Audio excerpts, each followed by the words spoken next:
కాన్పులో ముగ్గురు మగపిల్లలు జన్మించారు. అయితే పుట్టిన ముగ్గురు పిల్లలు అందంగా ఆరోగ్యంగా పుట్టడంతో వారిలో పెద్దవాడికి అచ్చం రాముడి పోలికలు ఉండడంతో ఆ తండ్రికి అప్పుడే అనిపించింది, నాకు ఇంకో కొడుకు పుడతాడని.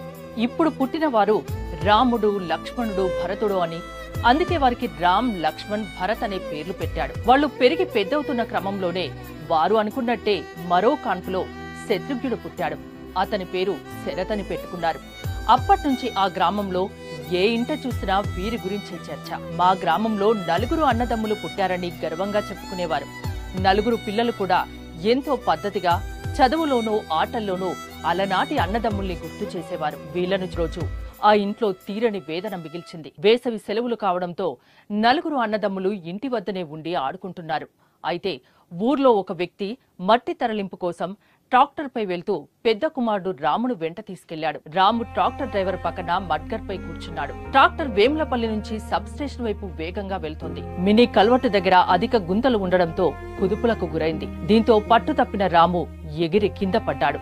డ్రైవర్ ఒక్కసారిగా బ్రేకులు వేయడంతో రాముపై పెద్ద టైర్ ఉండడం కారణంగా ఇంకింత ఫోర్స్ గా టైర్ జారుకుంటూ వెళ్లింది. తీవ్ర గాయాల పాలైన రామును స్థానిక బైక్ పై దంతాలపల్లి పిహెచ్సికి తరలించారు. కానీ అప్పటికే ప్రాణాలు విడిచాడు రాము. ఈ విషయం తెలుసుకున్న ఆ తల్లిదండ్రులు, తమ్ముళ్లు కుప్పకూలారు. గ్రామంలో ఎవరూ అంత తొందరగా నమ్మలేదు. తమ్ముళ్లను విడిచి రాము ఎక్కడికి వెళ్లాడు అంటూ వారన్న తీరు అక్కడున్న వారందరినీ కలిచివేసింది. పెద్ద కొడుకును కోల్పోయిన ఆ తల్లిదండ్రుల రోదన మాటలకు అందనిది. అన్నను చూస్తూ అచేతనమైన ఆ తమ్ముళ్లను చూసిన ప్రతి ఒక్కరి కంట నీరు ప్రవాహమైంది.